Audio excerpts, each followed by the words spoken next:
Before setting out on our trip, the last thing I'd expected was the amount and diversity of coastal wildlife that we would see.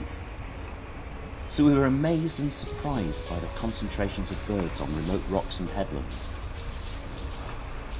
healthy colonies of seals, and memorable encounters with intriguing sea creatures. Valerie Galpin started the Manx whale and dolphin group many years ago and has been studying closely the Isle of Man population of up to 200 Risso's dolphins. Many of the pod had, in her words, gone missing around the time we spotted these off Kinloch Burvey. The clips from our film that I sent her may prove that these were members of the Manx population taking an early season holiday in the north.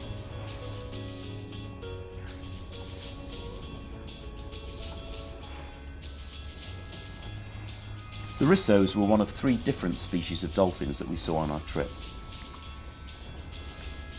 On several occasions we encountered small groups of bottlenose dolphin.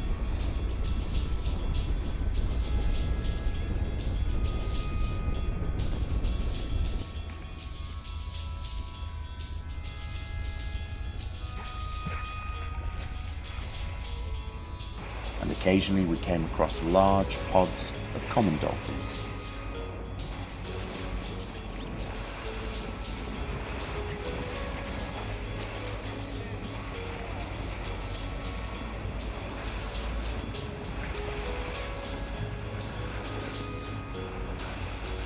And no one could forget Fungi, the friendly lone male dolphin that made his home in Dingle almost 30 years ago, and who has unknowingly created a massive fungi watching industry.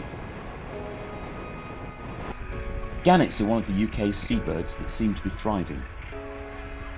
Between March and September, Britain is in fact home to nearly 70% of the world's breeding gannet population. The colony on Skelligs is one of the most spectacular, with around 30,000 nesting pairs at the height of the season.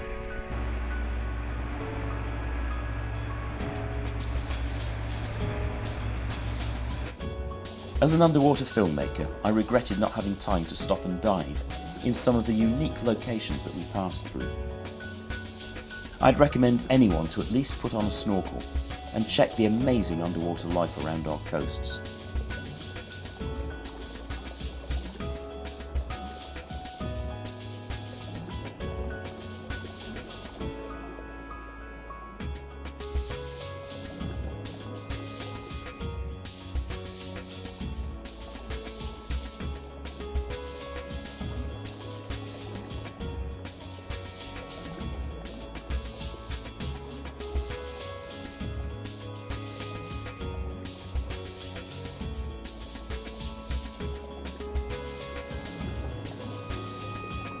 Basking shark are the second biggest fish in the planet's oceans.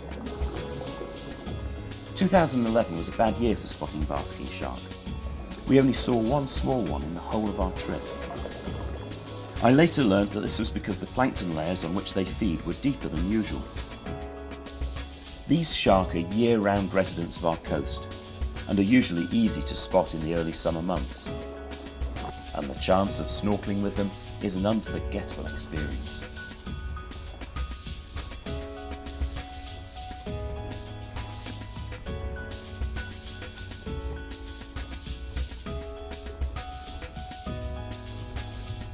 It's also surprising how often you come across whales when at sea.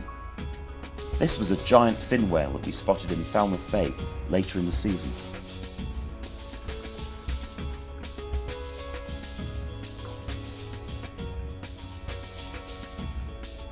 Many cliffs and sea stacks were crammed with bird life.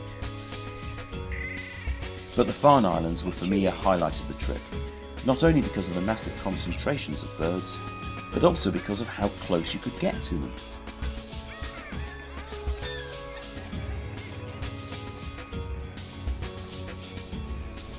When we were there, the guillemots ruled, an estimated 30,000 pairs.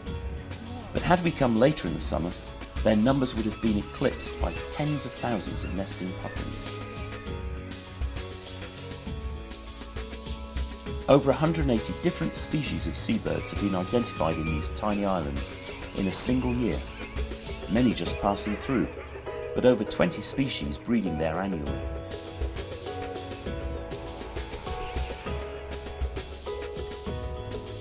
A low point of our trip was our collision with the sunfish.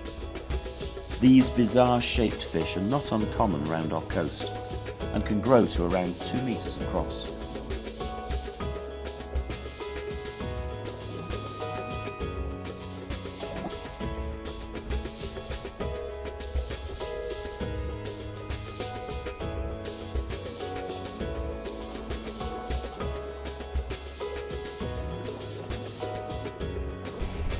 But for me, the wildlife highlight of the voyage were the seals on the Farne Islands. The grey seal population here numbers many thousands, with several hundred pups born every year between September and November. I'd never before seen such a huge concentration of seals, a truly memorable encounter.